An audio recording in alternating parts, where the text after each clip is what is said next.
ঘেমে গেছি, এত গরম। আর এই এত গরমে আমি কিন্তু প্রচণ্ড ঘেমে গেছি। আর একটা বাড়িতে যাচ্ছিলাম কয়েকটা গাছ নিয়ে আর কি, মানে দোকান থেকে কয়েকটা গাছ নিয়ে। তো খুব ব্যস্ততার মধ্যে চলছে যে ওইখানে গাছটা দিয়ে 10-15 মিনিট তো একটা ভিডিও বানাতে হবে। তো রাস্তা কিরকম পাবলিক দেখুন, যখনই জিজ্ঞাসা করছি যে দাদা চাপদা বেলতলা যাব কোন দিকে, বলছে ওই দিকে। আবারও কিছুটা দূরে গিয়ে ধরুন 2 মিনিট বাইক চালিয়ে পরও জিজ্ঞাসা করছি যে কোন দিকে দাদা চাপদা বেলতলা যাব কোন দিকে, আবারও একজন বলছে ওই দিকে।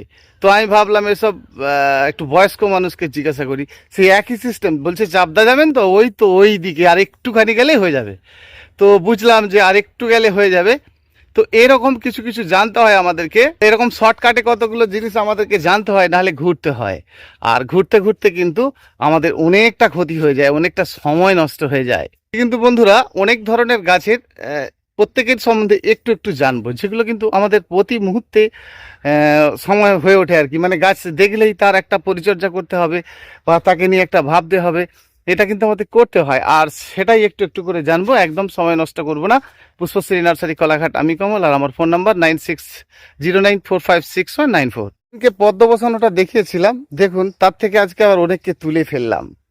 তুলে দেখছিলাম যে কি হয়। দেখুন কিছু কিছু নূতন শেকড় আবার বেরোনো শুরু হয়েছে, দেখুন। তো কেন তুললাম, আর একসঙ্গে আমার জায়গা ছিল না, বেশ 20-25টি জায়গা ছিল, তার মধ্যে বসিয়েছিলাম। কিন্তু আমাদের যেটা করতে হয় বন্ধুরা, যে এই যে পদ্মগুলো বসিয়েছিলাম একটা টবের মধ্যে, তো দেখুন সব রকম জানবো, কিন্তু শুধু পদ্ম নয়, সকল ধরনের ফুল গাছের সম্বন্ধেও একটু একটু করে জানবো। 3 দিনের মধ্যে যখন দেখছি মাটির মধ্যে প্রচণ্ড গ্যাস, এই মাটির মধ্যে প্রচণ্ড গ্যাস থাকলে আপনার টবের ফুল গাছের ক্ষেত্রেই হোক, বা পদ্ম গাছের, জলের পদ্ম গাছের ক্ষেত্রেই হোক, বা ওয়াটার লিলির ক্ষেত্রেই হোক, দেখুন যেটা আমরা করি আর কি, ধরুন গাছের ভালো ওষুধ, জল তো এমনি কমিয়ে দিয়েছি, এই যে গাছ বেরিয়েছে, এই মাটিটাকে একটু ঘেঁটে দেওয়া। এই যে মাটিটাকে ঘেঁটে দিলাম, দেখতে পাচ্ছেন, তার মানে এই জমে থাকা সমস্যাটা কিন্তু এই গ্যাসটা উড়ে যাবে। তো দেখুন আমি কিন্তু সবগুলো করে দিয়েছি, আর একটি একটি করে রেখে এর থেকে সকলগুলোই কিন্তু আমি ওখানে সব তুলে নিয়ে রয়েছি। দেখুন ইলেকট্রিক চলে গেছে, যার জন্য এগুলো জল দিতে পারছি না। যেটা করব আর কি, এই গাছটা আমি রেখেছি দেখানোর জন্য। তো গাছটিকে আগে তুলবো, মাটিটির মধ্যে জল দেওয়ার পরে খুব ভালো করে মাটিটিকে ঘেঁটে নেব, তারপরে কিন্তু বসাবো। তাহলে এই গাছ সহজেই কিন্তু হবে, এবং মাটির মধ্যে যে গ্যাস, সেটা কিন্তু একদম থাকবে না। এখন কিচ্ছু দেওয়া হয় না, শুধু প্লেনই মাটি ভরে দেওয়া হয়েছে। এর খাদ্য দেওয়াটা আপনাদেরকে দেখাবো। আপনাদের যে বাড়িতে গেলাম তার ভীষণ গাছের শখ, সে গাছ ফলো করতে পারছে না, সেই জন্যই কিন্তু আমি তার বাড়িতে গেলাম। তো এরকম যাদের সমস্যাগুলো হয়, আমার পাশাপাশি থাকলে আমি তাদের বাড়িতে কিন্তু অবশ্যই যাই। আর এর জন্য কোনো পয়সা কড়ি লাগে না, ভালোবেসে ডাকলে এমনিই চাই। তো আপনি অনেক দূরের হলে সেখানে সম্ভব হয় না, কাছাকাছি হলে কিন্তু এরকম সমস্যা থাকলে আমি অবশ্যই যাই। তো কি সমস্যা দেখলাম সেটা আপনাদেরকে একটু বলি, 2 মিনিট, বেশি সময় নেব না, 2 মিনিট সময় দিন। সেটা জানতে পারলেই আমাদের ভালো গাছ হবে। এটা আসলে আমাদের মতো এরকম এঁটেল মাটি নয়, আর এই রকম ঘাসযুক্ত মাটি নয়, আর এরকম সুন্দর সুন্দর গাছের রঙও কিন্তু নয়। তো আমি অনেকক্ষণ ধরে ওর সঙ্গে কথা বললাম, দেখলাম ওর কি সমস্যা, সে সমস্যার কথা আমাদেরকে জানতে হবে, জানলেই কিন্তু ভালো হবে।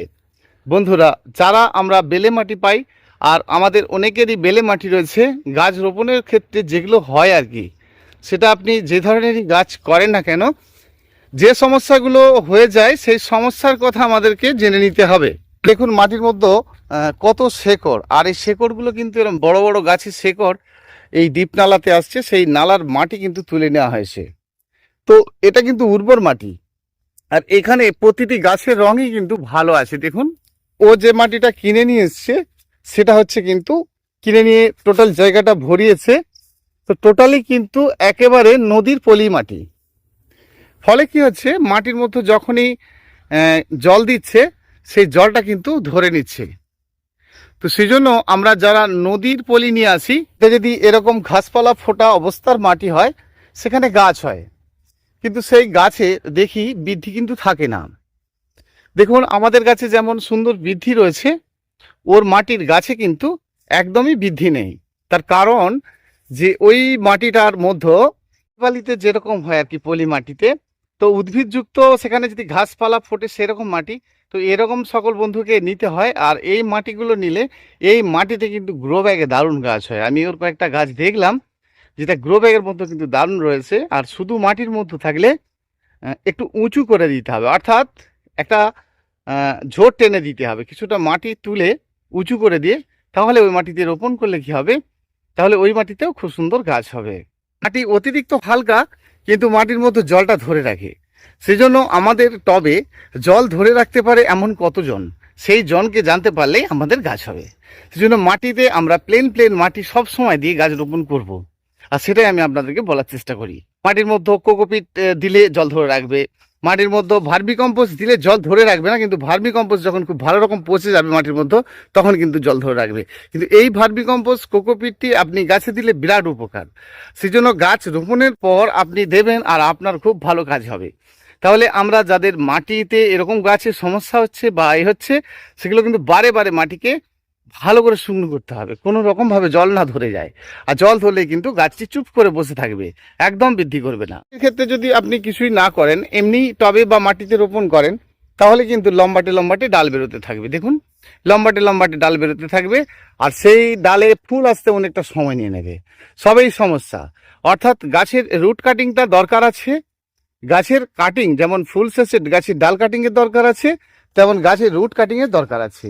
এঁটেল মাটিতে করলে যত রুট কাটিং করতে পারবেন তত কিন্তু ভালো।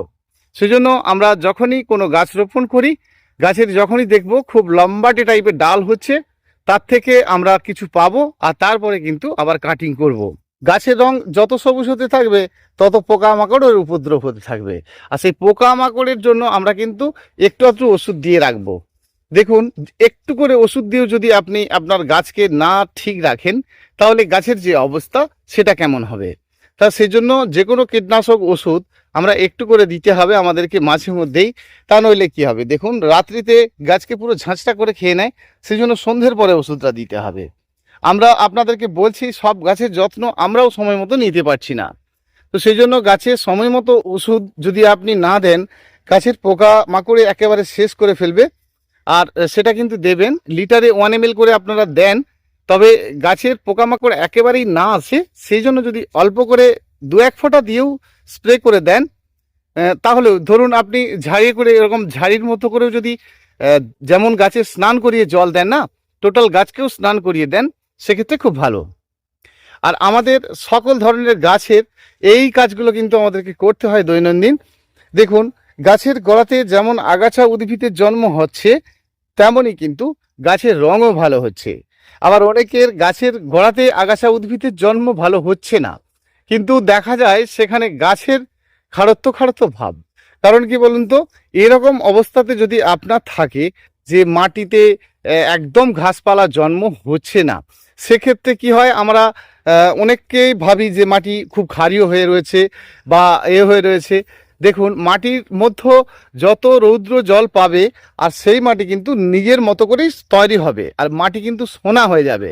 সেই জন্য মাটিকে যত আপনারা শুকনো করতে পারবেন, এবং শুকনো করানোর আগে যদি পচিয়ে নিতে পারেন, তাহলে তো কথাই নেই, একদম দারুণ সুন্দর সেই মাটিতে গাছ হবে। আপনার বাড়ির যে সকল মাটিগুলো রয়েছে, আর সেই সকল মাটিকে যদি আপনি মনের মতো করে পচিয়ে নিতে পারেন, সেই পচানো মাটি শুকনো করে গাছ রোপণ করেন, সব গাছই কিন্তু আপনার ভালো হবে। গাছটির নাম কিন্তু রূপালিয়া, কি সুন্দর দেখতে দেখুন ফুলটা। একেবারে সন্ধে নেমে এসছে বন্ধুরা, আজকে বেশি কিছু বলতে পারবো না। আর আজকে আপনাদেরকে যেটা দেখালাম, এই যে এগুলো, এটা কি দেখতে পাচ্ছেন, পলিথিনের মধ্যে এই গাছ রোপণ করতে চলেছি। কেমন হবে সেটা আপনাদের সঙ্গে একটু শেয়ার করি। এই যে পলিথিন রয়েছে, এটাকে কিন্তু আমরা ছিদ্র করি না, আর এটা অনেক বড়। আর এর যেটা করা হয়েছে, এটাকে দুপাট করে দিয়েছি। আর আজকে কিন্তু গাছগুলো এখন আর বসাবো না, দেখুন এই জলেই গাছটি ভেসে থাকবে। তারপরে এর যে মাটি রয়েছে, সেই মাটিটিকে কিন্তু আগামীকাল সকালে সুন্দর করে একেবারে পরিষ্কার করে, এর মধ্যে যে ঘাসপালাগুলো রয়েছে সেগুলো পরিষ্কার পরিচ্ছন্ন করে তারপরে কিন্তু গাছগুলিকে রোপণ করব। বন্ধুরা, গাছের রং ভালো থাকলে খাদ্য বন্ধ রাখবেন, আর রং ভালো থাকলে ফুল হবে ভালো। সেজন্য সারা বছর গাছের রং আপনাকে ভালো রাখতে হবে। গাছের রং ভালো থাকলেই জানবেন ফুলও ভালো হবে। সেজন্য ফুল শেষ হলেই গাছের একটু দুর্বল অবস্থা আসে, তারপরে আমরা স্প্রে খাদ্য দিলে লিটারে 2 গ্রাম করে দিয়ে স্প্রে করছি বা তরল খৈল দিচ্ছি। দেখুন এই খাদ্যগুলো আপনারা একটু বেশি বেশি দেবেন।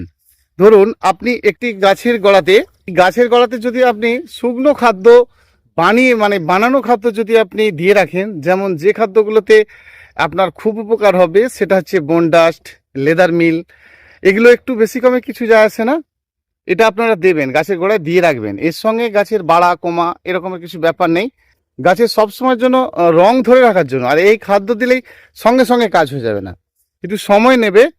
আর গাছের রং যদি ভালো থাকে, ডিএপি, ইউরিয়া 10-26 এই সময়টা একদমই দেবেন না। তবে বেলে মাটির মতো যাদের গাছপালা রয়েছে তাদের ক্ষেত্রে কিন্তু এটা লাগবে, অল্প করে হলেও দেবেন। আপনাদেরকে বলি গাছের ফুল শেষ কাটিং, ফুল শেষ কাটিং। আর এখানে কি হয় দেখতে পাচ্ছেন, ফুল শেষ কাটিং করলে গাছের গঠন, একটা লতা জাতীয় গাছও চুপচাপ দাঁড়িয়ে সুন্দরভাবে ফুল দিতে পারে। একেবারেই সন্ধে হয়ে গেছে। দেখুন আবারও পরবর্তী ভিডিওতে আপনাদেরকে বেশ কিছু বিষয় নিয়ে আপনাদের সঙ্গে শেয়ার করব বন্ধুরা। দেখা হচ্ছে পরের ভিডিওতে বন্ধুরা। আর আজকে এইটুকুই, ভীষণ ভালো থাকবেন আমার প্রতিটি বন্ধু। দেখা হচ্ছে পরের ভিডিওতে। অসংখ্য অসংখ্য ধন্যবাদ সকল বন্ধুকে।